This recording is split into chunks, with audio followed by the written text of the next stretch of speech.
2021 বিজেপিৰ সুনামিত উত্তৰ অসমত তছনছ হৈছিল বিৰোধী কংগ্ৰেছ। একমাত্ৰ নাওবৈচা সমষ্টিত কংগ্ৰেছে জয়লাভ কৰিছিল। উত্তৰ অসমৰ 15 আসনৰ 14 আসনত পৰাজয় হৈছিল বিৰোধী কংগ্ৰেছ। এইবাৰ উত্তৰ অসমত নতুন সমষ্টি চিচিবৰ গাঁও। চিচিবৰ গাঁৱত বিজেপি প্ৰাৰ্থী জীৱন গগৈৰে ৰাইজৰ দলৰ প্ৰাৰ্থী দুলাল বৰুৱাৰ তীব্ৰ প্ৰতিদ্বন্দ্বিতা। নিৰ্দলীয় প্ৰাৰ্থী নন্দগিৰি শইকীয়াই দুই প্ৰাৰ্থীৰ বিজয় নিশ্চিত কৰিব। নন্দগিৰি শইকীয়াই ভোট বিভাজন ঘটালে জীৱন গগৈ অথবা দুলাল বৰুৱাৰ কোনোবা এজনক বিজয় নিশ্চিত কৰিব। ধেমাজিত মন্ত্ৰী ৰণোজ পেগু আৰু কংগ্ৰেছ প্ৰাৰ্থী শৈলেন সোণোৱালৰ নিৰ্বাচনী যুদ্ধ তুংগত উঠিছিল। অৱশ্যে 4 মেৰ ফলাফলে নিৰ্ণয় কৰিব কোনে ধেমাজি সমষ্টিত শেষ হাঁহি মাৰিব। জোনাইত কংগ্ৰেছ প্ৰাৰ্থী ৰাজু মেছক আৰু বিজেপি প্ৰাৰ্থী ভুৱন পেগুৰ ভোট যুদ্ধ তুংগত উঠিছিল। এই পৰ্যন্ত জোনাই সমষ্টিত কোনে শেষ হাঁহি মাৰিব সেই ছবি এতিয়াও ধূসৰ। লখিমপুৰত মানৱ ডেকা আৰু ঘন বুঢ়াগোহাঁই নিৰ্বাচনী ভোটযুদ্ধ পৰিলক্ষিত হৈছিল। কংগ্ৰেছ প্ৰাৰ্থী ঘন বুঢ়াগোহাঁয়ে তীব্ৰ প্ৰতিদ্বন্দ্বিতা আগবঢ়ালেও মানৱ ডেকাই বিজয় নিশ্চিত কৰিব বুলি লখিমপুৰৰ ৰাজনৈতিক মহলাত চৰ্চা। আনহাতে নাওবৈচাত আকৰ্ষণীয় হ'ল ভোটযুদ্ধ। কংগ্ৰেছ প্ৰাৰ্থী জয়প্ৰকাশ দাসে প্ৰত্যাহ্বান জনাইছে অগপ প্ৰাৰ্থী বসন্ত দাসক। নাওবৈচাৰ ৰাজনৈতিক সমীকৰণ অনুসৰি 4 মেৰ ফলাফলত শেষ হাঁহি মাৰিব কংগ্ৰেছ প্ৰাৰ্থী জয়প্ৰকাশ দাস। ৰঙানদীত বিজেপি প্ৰাৰ্থী ঋষিৰাজ হাজৰিকাক তীব্ৰ প্ৰত্যাহ্বান জনালে কংগ্ৰেছ প্ৰাৰ্থী জয়ন্ত খাউণ্ডে। চৰ্চা অনুসৰি কংগ্ৰেছ প্ৰাৰ্থী জয়ন্ত খাউণ্ডে নিৰ্বাচনী ভোটযুদ্ধত শেষ হাঁহি মৰাৰ সম্ভাৱনাই অত্যাধিক। তদুপৰি বিপুৰীয়াত বিজেপি প্ৰাৰ্থী ভূপেন বৰা কংগ্ৰেছ প্ৰাৰ্থী নাৰায়ণ ৰাম ভূঞাৰ সন্মুখত প্ৰত্যাহ্বানৰ সন্মুখীন হৈছে। সমষ্টিটোত সৰ্বস্তৰৰ জনতাৰ মাজত সোমাই ভূপেন বৰাক পৰাস্ত কৰাৰ সকলো ৰাজনীতি যুগুত কৰিছিল কংগ্ৰেছ প্ৰাৰ্থীগৰাকীয়ে। অৱশ্যে 4 মেৰ নিৰ্বাচনী ফলাফলত স্পষ্ট হ'ব কোনে জয়লাভ কৰে। ইয়াৰ উপৰিও উত্তৰ অসমৰ গহপুৰত তীব্ৰ প্ৰতিদ্বন্দ্বিতাৰ সন্মুখীন হ'ল বিজেপিৰ প্ৰাৰ্থী উৎপল বৰা। উৎপল বৰাক প্ৰত্যাহ্বান জনাইছে কংগ্ৰেছ প্ৰাৰ্থী ডক্টৰ শংকৰ কুটুমে।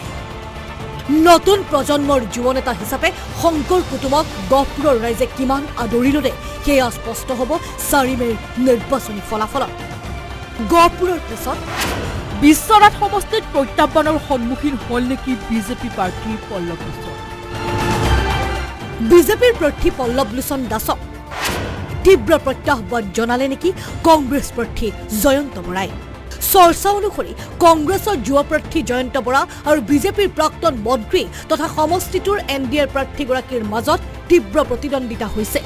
অৱশ্যে 4 মেত দুই প্ৰাৰ্থীৰ ভাগ্য পৰিস্ফুট হ'ব। বিহালীত বিজেপি প্ৰাৰ্থী মুনীন্দ্ৰ দাসে তীব্ৰ প্ৰতিদ্বন্দ্বিতা আগবঢ়াইছে। অৱশ্যে সন্মিলিত বিৰোধীৰ CPMৰ প্ৰাৰ্থী জ্ঞানেন্দ্ৰ চৰকাৰেও ভোট যুদ্ধত প্ৰত্যাহ্বান জনাইছে মুনীন্দ্ৰ দাসক। আনহাতে তেজপুৰত দুইকোণীয়া প্ৰতিদ্বন্দ্বিতাৰ সম্ভাৱনাই অত্যাধিক।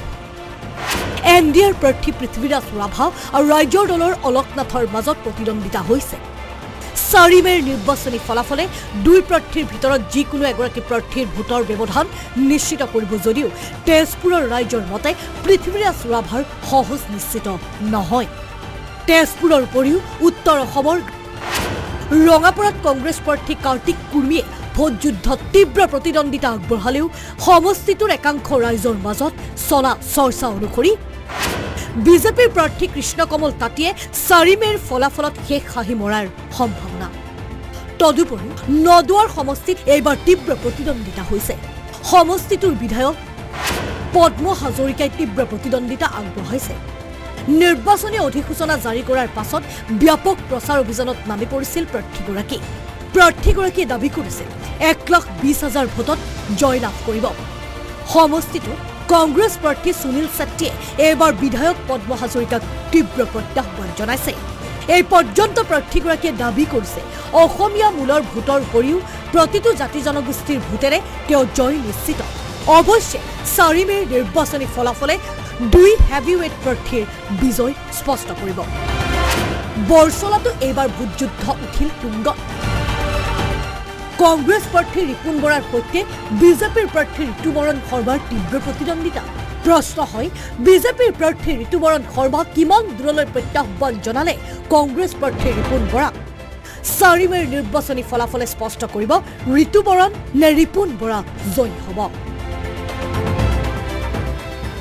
ঢেকিয়াজুলিত মন্ত্ৰী অশোক সিংহল আৰু বাতাস উৰাঙৰ ভোটযুদ্ধ তুংগত উঠিছিল।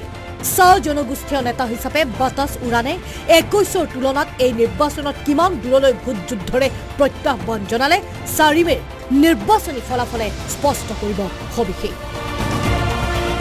সমষ্টি পুনৰ নিৰ্ধাৰণৰ পাছত 16 সমষ্টিৰ কিমান সমষ্টিত শাসকীয় দলে আৰু কিমান সমষ্টিত বিৰোধীয়ে নিজৰ আধিপত্য বিস্তাৰ কৰে সেয়া সম্প্ৰতি উত্তৰ অসমৰ ৰাজনীতিত চৰ্চাৰ বিষয় হৈ পৰিছে। ব্যুৰো ইনপুটৰ সহযোগত নিউজ ডেস্ক আছাম টাইমছ।